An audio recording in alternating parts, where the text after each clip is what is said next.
You've spent your entire life believing that children are innocent, pure beings who simply need guidance to become good adults. You've trusted that human nature is fundamentally good, that we're born with an innate moral compass, and that education simply polishes what's already there. You've built your understanding of humanity on the assumption that we naturally progress from simple to complex thinking, from selfish to altruistic behavior, from confusion to clarity. But what if everything you believed about human development, about the very essence of what makes us human, was not just wrong but dangerously naive? What if the most brilliant child psychologist who ever lived spent decades methodically documenting evidence that human beings are far more primitive, far more calculating, and far more resistant to moral development than we ever dared to imagine? The discoveries that Jean Piaget made in his small laboratory in Geneva weren't just academic observations about children's thinking. They were revelations about the fundamental architecture of human consciousness that shook the very foundations of how we understand ourselves as a species. When Piaget began his research in the early 1900s, he thought he was simply studying how children learn mathematics and logic. What he uncovered instead was evidence that human beings are born with cognitive structures so primitive, so self-centered, and so resistant to change that it calls into question everything we believe about human progress, moral development, and our capacity for genuine empathy and understanding. These weren't gentle discoveries about childhood innocence. These were disturbing revelations about human nature that Piaget himself struggled to accept. He documented with scientific precision how children's minds work in ways that are fundamentally alien to adult reasoning. He showed that what we call learning is actually a brutal process of cognitive reconstruction that most people never fully complete. He revealed that human beings are naturally egocentric, that we resist new information that challenges our existing beliefs, and that our capacity for logical thinking is far more limited and fragile than we want to admit. But the most dangerous lesson of all was this: the cognitive patterns Piaget observed in children don't simply disappear when we become adults.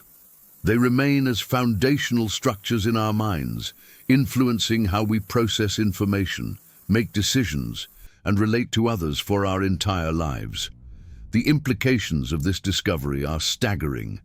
It means that much of what we consider mature, rational adult behavior is actually sophisticated versions of the same primitive thinking patterns that Piaget observed in young children. It means that our political beliefs, our relationships, our moral judgments, and our understanding of reality itself are all filtered through cognitive structures that are fundamentally self-centered and resistant to change. Today, I'm going to take you through the most unsettling discoveries that Piaget made about human development. Discoveries that reveal why human progress is so slow, why we struggle so much with empathy and understanding, and why even the most educated adults often think and behave in ways that are remarkably similar to young children. These aren't comfortable truths. They're dangerous lessons that challenge everything we want to believe about human potential and moral development. But understanding them is crucial because they explain so much about why human society struggles with the same problems generation after generation, why we repeat the same mistakes, and why genuine growth and change are so much more difficult than we ever imagined. The story begins in 1920, when a young Jean Piaget was working in Alfred Binet's laboratory in Paris, administering intelligence tests to children. Piaget was supposed to be measuring children's cognitive abilities, documenting their correct and incorrect answers to standardized questions. But something about the children's wrong answers captured his attention in a way that would change psychology forever. The children weren't just making random mistakes. They were making systematic errors that revealed consistent patterns of thinking that were fundamentally different from adult logic. One particular session stands out in Piaget's notes. He was working with a 7-year-old girl named Marie, testing her understanding of logical relationships. He showed her 2 identical glasses filled with the same amount of water, and Marie correctly identified that they contained equal amounts. Then, in front of Marie, Piaget poured the water from one glass into a taller, thinner container. The water level rose higher in the new container, even though the amount of water remained exactly the same. When Piaget asked Marie which container now held more water, she pointed confidently to the taller container. When he asked her why, she explained that it was obvious because the water was higher. But here's what disturbed Piaget most. When he poured the water back into the original glass, showing Marie that the amount was indeed the same, she watched the demonstration with interest, but remained completely unconvinced. She insisted that when the water was in the tall container, there was more of it. Even when Piaget repeated the demonstration multiple times, even when he carefully explained that no water had been added or removed, Marie's conviction never wavered. She could see the evidence with her own eyes, but her mind couldn't process it. Her cognitive structures were literally incapable of understanding the concept of conservation, the idea that quantity remains the same despite changes in appearance. This wasn't a problem with Marie's intelligence or attention. She was a bright, engaged child who was trying her best to understand. The problem was with the fundamental architecture of her mind. At 7 years old, her cognitive structures were dominated by what Piaget called perceptual centration, an inability to consider multiple aspects of a situation simultaneously. When Marie looked at the tall container, she could only focus on the height of the water. She couldn't simultaneously consider both the height and the width of the container. Her mind was literally incapable of the kind of flexible thinking that conservation requires. But Piaget's most disturbing discovery came when he continued following Marie and children like her over many years. He found that this wasn't just a temporary limitation that children quickly overcome. The transition from perceptual thinking to logical thinking was a slow, painful process that unfolded over many years and was never guaranteed to complete successfully. Even more troubling, Piaget discovered that many of the cognitive limitations he observed in children persisted in subtle but powerful ways throughout their adult lives. As Piaget expanded his research, he began to document other examples of children's thinking that revealed the primitive nature of human cognitive development. He spent hours with 3-year-old Paul, observing how the boy interacted with his environment. Paul had a favorite teddy bear that he carried everywhere. One day, Piaget watched as Paul placed the bear behind a cushion, then walked to the other side of the room. When Paul wanted his bear again, instead of going to the cushion where he had placed it, he returned to the spot where he had last seen it before hiding it. In Paul's mind, objects didn't have permanent existence independent of his own experience with them. When something disappeared from his direct perception, it literally ceased to exist in any meaningful way. This wasn't just childish forgetfulness. This was evidence that human beings don't naturally understand that objects and other people have independent existence. The concept of object permanence, something so fundamental to adult thinking that we can't imagine life without it, is actually a sophisticated cognitive achievement that develops slowly and with great difficulty. Piaget realized that what we consider basic reality, the understanding that things continue to exist even when we're not looking at them, is actually a complex mental construction that young humans must painstakingly build over many years. But the implications went far beyond understanding objects. If children don't naturally understand that objects have permanent existence, what does this reveal about their understanding of other people? Piaget began to observe how children related to others, and what he found was even more disturbing. Children operated from a perspective that Piaget called cognitive egocentrism. Not selfishness in the moral sense, but a literal inability to understand that other people have different thoughts, feelings, and perspectives than their own. He documented this through hundreds of conversations with children between the ages of 4 and 8. When 4-year-old Sophie was asked to show a picture to her mother, she held the picture facing toward herself, not realizing that her mother couldn't see it from the other side. When 6-year-old Jean was asked to explain the rules of a game to a friend, he left out crucial information, not because he was being deliberately unhelpful, but because he couldn't understand that his friend didn't already know what he knew. These children weren't being selfish or inconsiderate.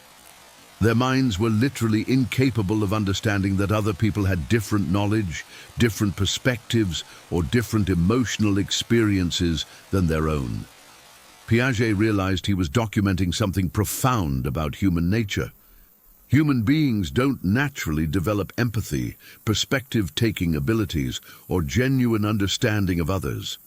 These capacities, which we consider essential to moral and social development, are actually sophisticated cognitive achievements that require years of difficult mental work to develop. Even more troubling, Piaget began to suspect that many adults never fully overcome the cognitive egocentrism of childhood. Now, I want you to think about this for a moment. Think about the last time you tried to explain something important to someone and they just couldn't understand your perspective. Think about how frustrated you felt when someone close to you seemed completely unable to see things from your point of view. Think about the times you've watched people make decisions that seemed obviously wrong to you, or when you felt like you were speaking a completely different language than someone else, even though you were both using the same words. Does any of this sound familiar? Have you ever felt like the people around you are operating from such different assumptions about reality that meaningful communication feels almost impossible? If so, I want you to leave a comment below and simply write, "I feel like I'm speaking a different language sometimes." Your experience might be exactly what someone else needs to read today to feel less alone in this. You have more power to help others feel understood than you realize. The cognitive egocentrism that Piaget observed in children doesn't simply disappear when we become adults. It transforms and becomes more sophisticated, but it remains as a foundational structure that influences how we process information and relate to others throughout our lives. This was perhaps Piaget's most dangerous discovery, the revelation that adult thinking, for all its apparent sophistication, is built on the same primitive cognitive foundations that he observed in young children. As Piaget continued his research into adolescence and adulthood, he documented how the cognitive structures of childhood evolve, but never completely disappear. Teenagers develop what Piaget called formal operational thinking, the ability to think abstractly, consider hypothetical situations, and engage in systematic reasoning. But this development comes with its own dangerous patterns. Adolescents become capable of sophisticated logical thinking, but they often apply this thinking in ways that are still fundamentally egocentric. Piaget observed 15-year-old Michel, who had just learned about political theory in school. Michel developed elaborate philosophical arguments about how society should be organized, complete with logical proofs and systematic reasoning. But when Piaget questioned Michel about his ideas, it became clear that the boy had never seriously considered how his proposals might affect people with different circumstances than his own. Michel could think abstractly about justice and fairness, but only from his own limited perspective. He had developed the cognitive tools for sophisticated reasoning, but he was still using them in service of the same egocentric worldview that dominated his childhood thinking. This pattern, Piaget realized, continues throughout adult life. Adults develop impressive capacities for logical reasoning, complex problem-solving, and abstract thinking. But these sophisticated cognitive tools are often applied in service of fundamentally primitive motivations and assumptions. We use our advanced reasoning abilities to justify beliefs we already hold, to protect our existing worldview from challenge, and to maintain our sense of being right and in control. The sophisticated arguments that adults construct are often just elaborate versions of the same defensive thinking patterns that Piaget observed in young children. Consider how adults respond when their deeply held beliefs are challenged by new information. Piaget documented that children resist information that doesn't fit their existing cognitive structures through a process he called assimilation. They distort new information to make it fit what they already believe, rather than changing their beliefs to accommodate new information. Adults do exactly the same thing, but with much more sophisticated techniques. We find experts who support our existing views. We focus on information that confirms what we already believe, and we construct elaborate logical arguments to explain away evidence that challenges our assumptions. The process that Piaget called accommodation, changing our existing beliefs to incorporate new information, is just as difficult and rare in adults as it is in children. Most adults, like most children, prefer the cognitive comfort of assimilation over the difficult work of accommodation. We resist fundamental change in our thinking patterns because it threatens our sense of identity and control. Piaget's observations of moral development revealed even more disturbing patterns. Young children operate according to what he called moral realism. They believe that rules are absolute, unchangeable laws that exist independent of human agreement or context. A 5-year-old will insist that lying is always wrong, regardless of circumstances, because they cannot yet understand that moral rules are human constructions that must be applied thoughtfully in different situations. As children develop, they gradually learn that moral rules are created by people and can be changed through discussion and agreement. They develop what Piaget called autonomous morality, the understanding that moral behavior requires thinking about the intentions behind actions, considering the perspectives of others, and making thoughtful decisions about what is right in specific situations. But here's what Piaget found most troubling.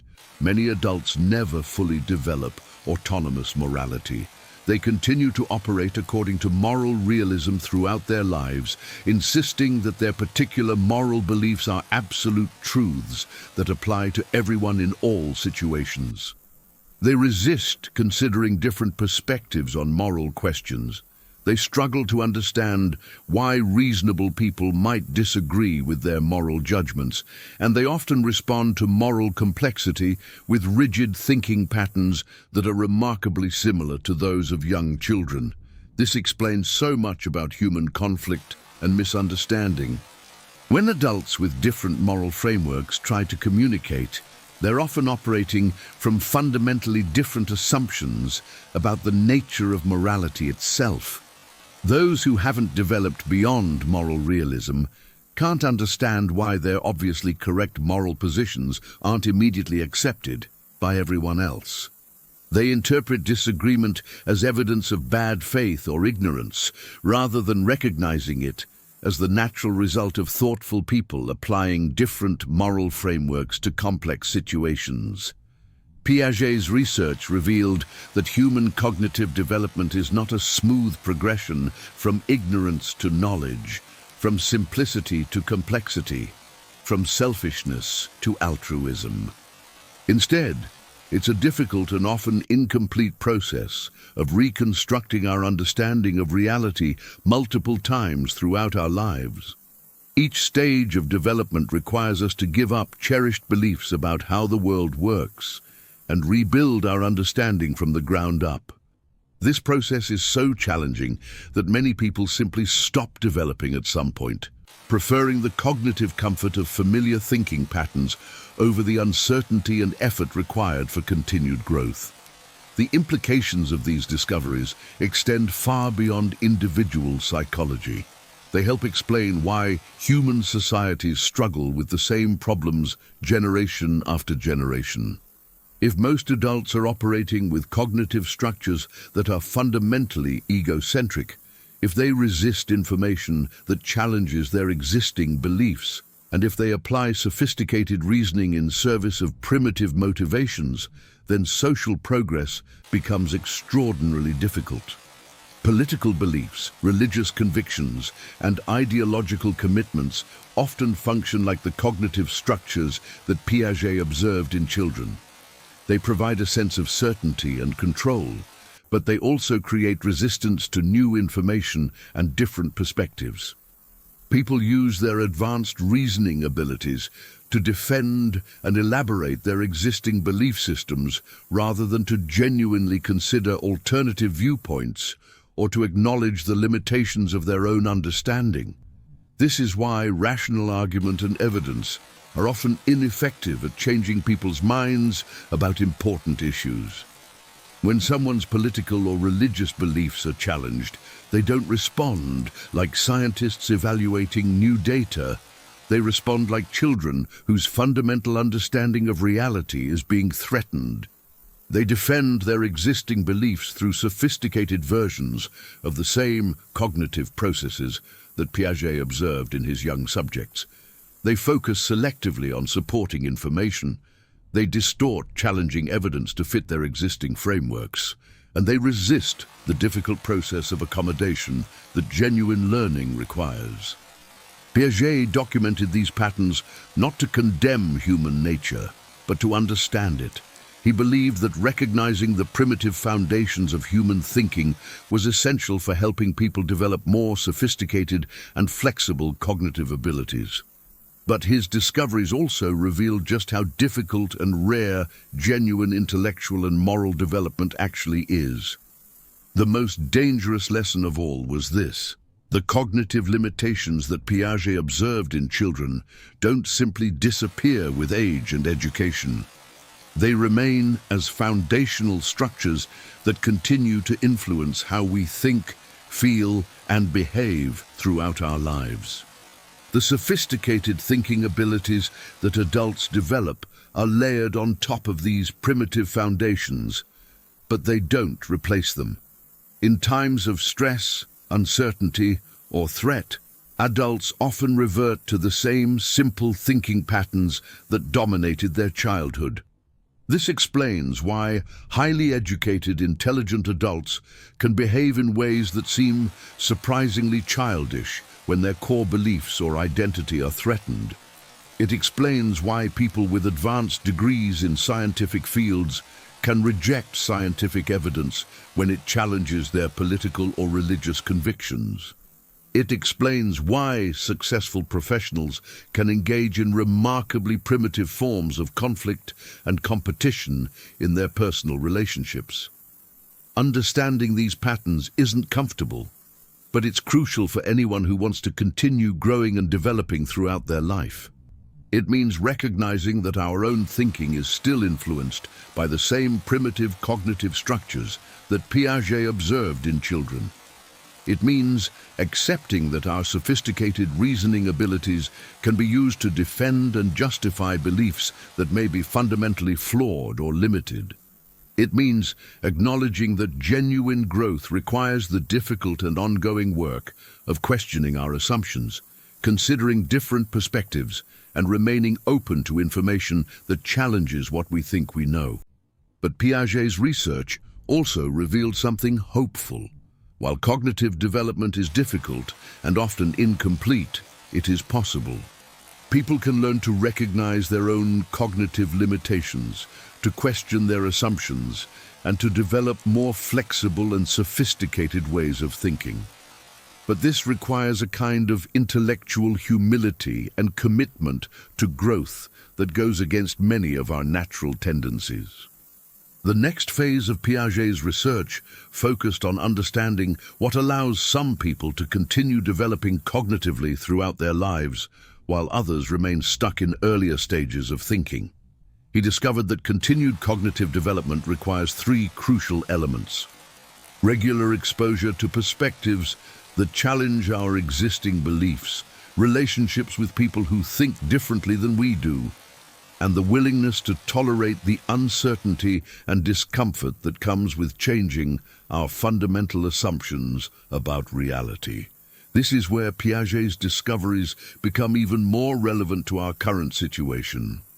In a world where we can easily surround ourselves with people who share our beliefs, where we can consume media that confirms our existing views, and where we can avoid exposure to challenging perspectives, many adults create environments that actually prevent continued cognitive development. We create cognitive echo chambers that protect us from the discomfort of accommodation while giving us the illusion of intellectual sophistication. The technology that was supposed to give us access to more information and diverse perspectives often does the opposite. It allows us to filter out challenging viewpoints and surround ourselves with increasingly refined versions of what we already believe. This creates a dangerous situation where adults can maintain the cognitive patterns of childhood while believing they are engaging in sophisticated intellectual activity. Piaget realized that cognitive development requires what he called disequilibrium, exposure to information and experiences that don't fit our existing cognitive structures. When we experience disequilibrium, we have two choices. We can distort the new information to fit our existing beliefs, assimilation, or we can change our beliefs to accommodate the new information, accommodation. Most people, most of the time, choose assimilation because it's cognitively easier and emotionally more comfortable. But accommodation is where real growth happens.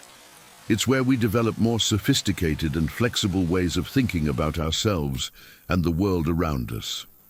The problem is that accommodation is difficult, uncomfortable, and often threatens our sense of identity and control. This is why genuine cognitive development is so rare, and why many adults remain cognitively stuck at levels that are much more primitive than their education and life experience would suggest. The patterns that Piaget observed help explain why human relationships are often so difficult, and why genuine understanding between people is so rare. When two people with different cognitive structures try to communicate, they're not just exchanging different opinions or ideas. They're operating from fundamentally different assumptions about how reality works, how knowledge is acquired, and what counts as valid reasoning. Someone operating from concrete operational thinking, focused on tangible facts and direct experience, will have difficulty understanding someone who thinks in abstract, theoretical terms. Someone still dominated by cognitive egocentrism will struggle to genuinely understand perspectives that are very different from their own. Someone operating from moral realism will find it frustrating and confusing to interact with someone who sees moral questions as complex and contextual.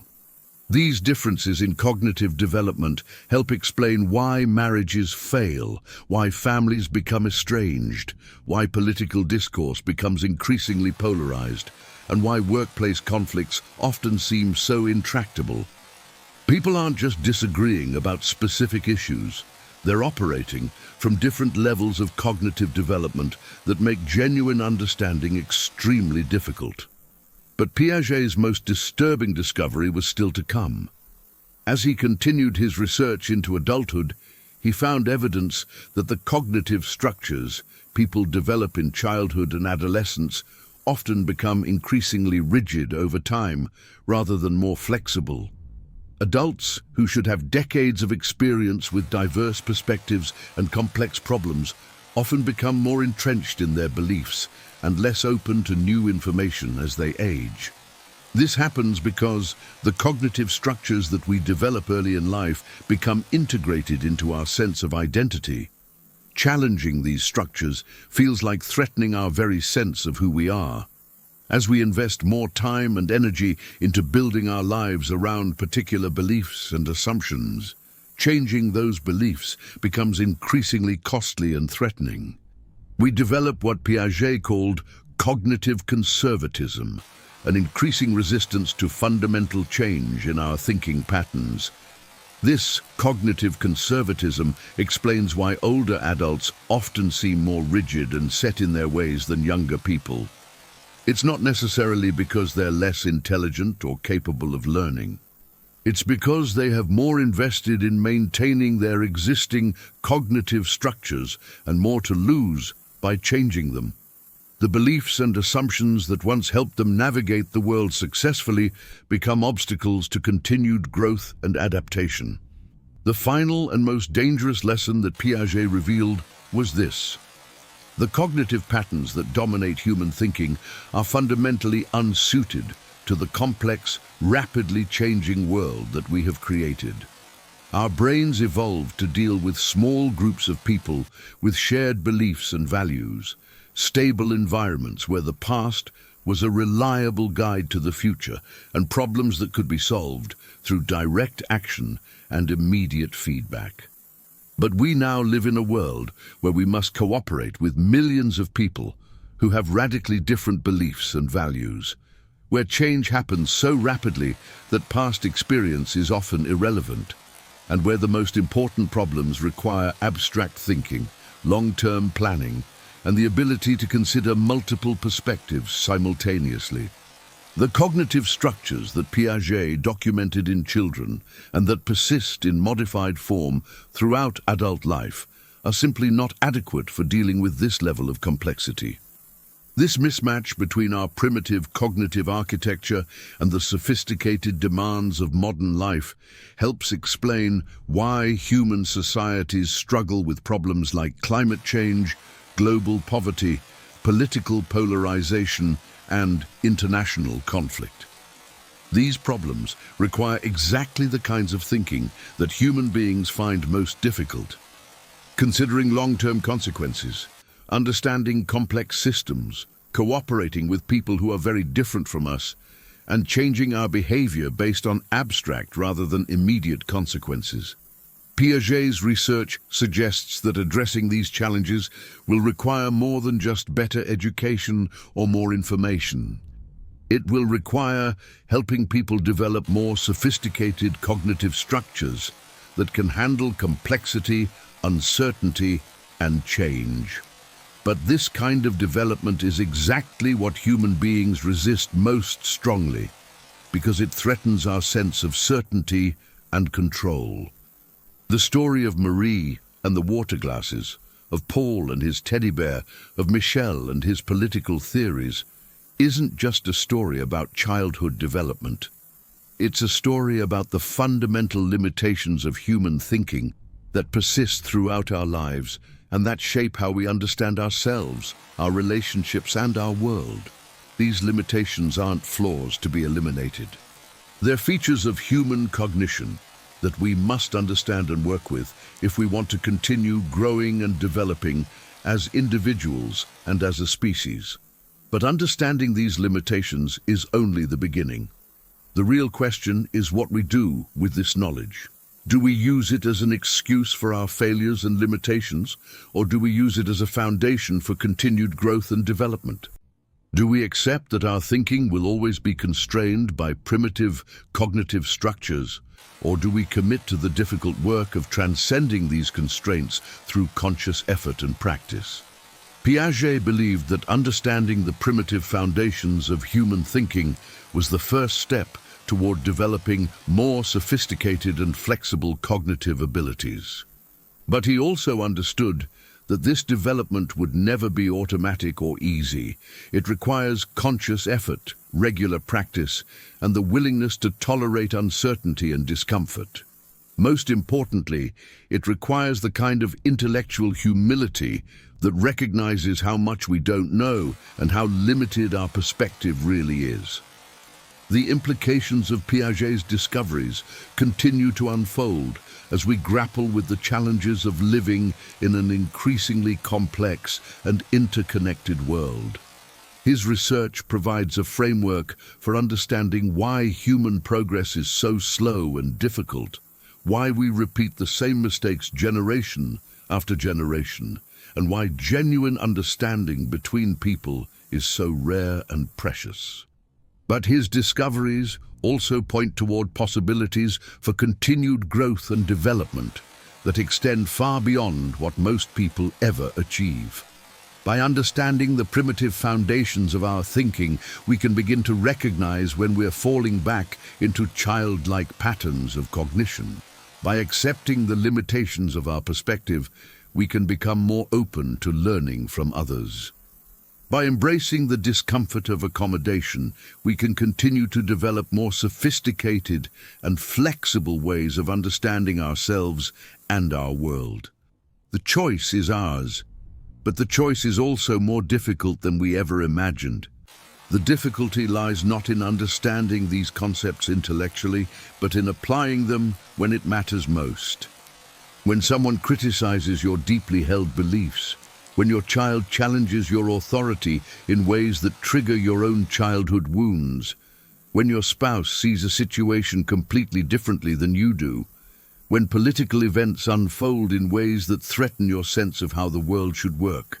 These are the moments when Piaget's dangerous lessons become most relevant and most challenging to apply. Consider Sarah, a successful attorney who prided herself on rational thinking. When her teenage daughter announced she was dropping out of college to pursue art, Sarah's immediate response was pure cognitive egocentrism. She couldn't understand how anyone could make such an obviously irrational decision. She marshaled every logical argument about financial security, practical considerations, and responsible life choices. But her daughter wasn't operating from the same cognitive framework. Where Sarah saw irresponsibility, her daughter saw creative authenticity. Where Sarah saw financial risk, her daughter saw spiritual necessity. The breakthrough came when Sarah recognized her own cognitive conservatism at work. Her beliefs about success and security had become so integrated into her identity that she literally couldn't process her daughter's perspective. Once she understood this, she could approach the conversation differently. Instead of trying to convince her daughter to abandon her dreams, Sarah began exploring how those dreams might be pursued with strategic planning. Instead of dismissing her daughter's values, she began examining her own assumptions about what constitutes a meaningful life.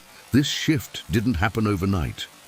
It required Sarah to sit with the discomfort of accommodation, to question beliefs she had held for decades, and to accept that her daughter might have insights about life that she herself lacked. It meant acknowledging that her sophisticated legal reasoning could be just as limited and biased as any child's thinking when it came to understanding perspectives that were fundamentally different from her own. But the transformation was profound. Sarah discovered that she could love and support her daughter more effectively when she wasn't trying to force her into a cognitive framework that didn't fit. She learned that accommodation didn't mean abandoning her own values, but rather developing more flexible ways of applying them.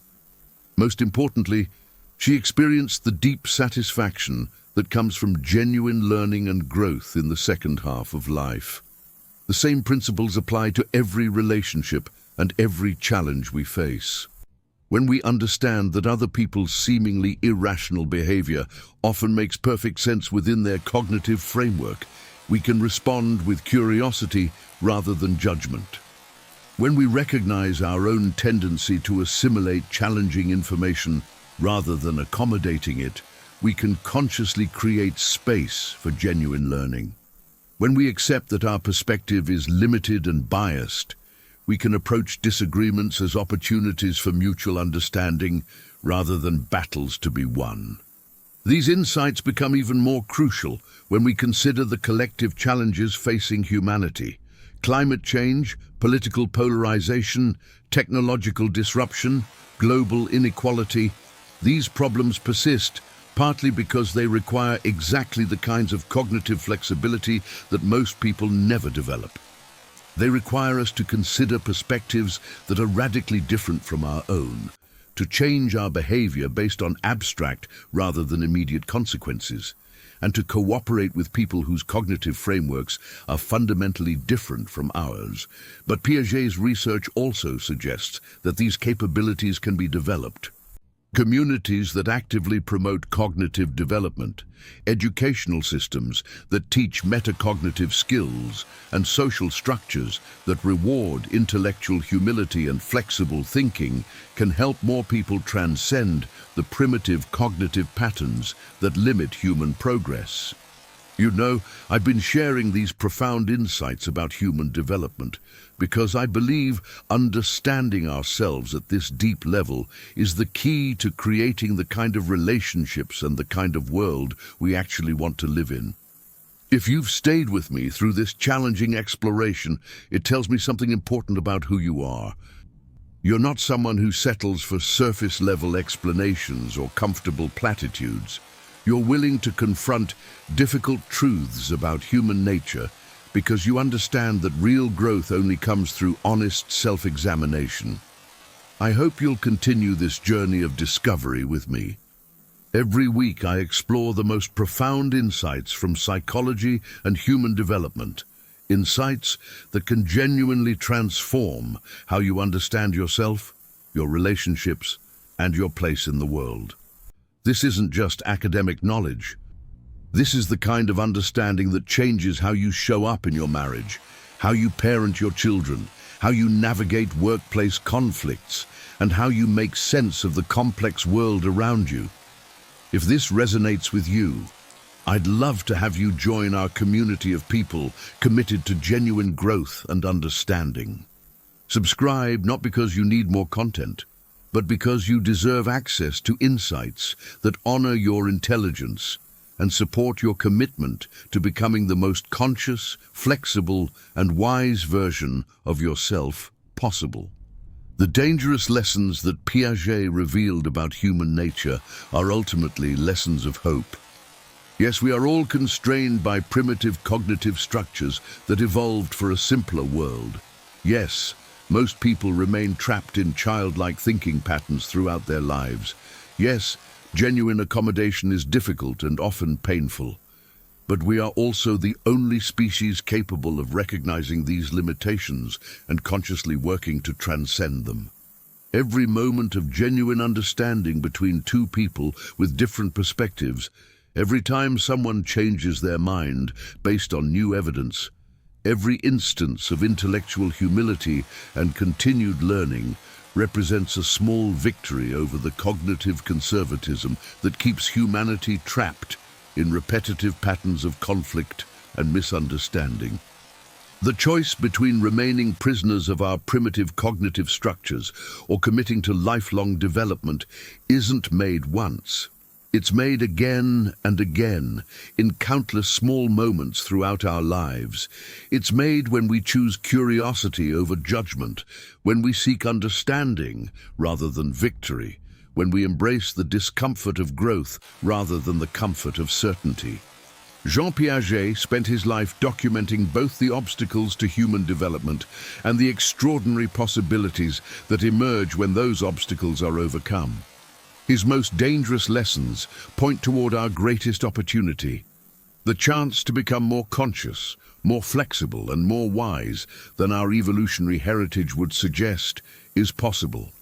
If you're ready to explore how these insights apply specifically to understanding why some people can change and grow throughout their lives while others remain stuck in the same patterns for decades, our next exploration delves into Piaget's lesser-known research on adult cognitive development and the specific conditions that promote continued psychological growth.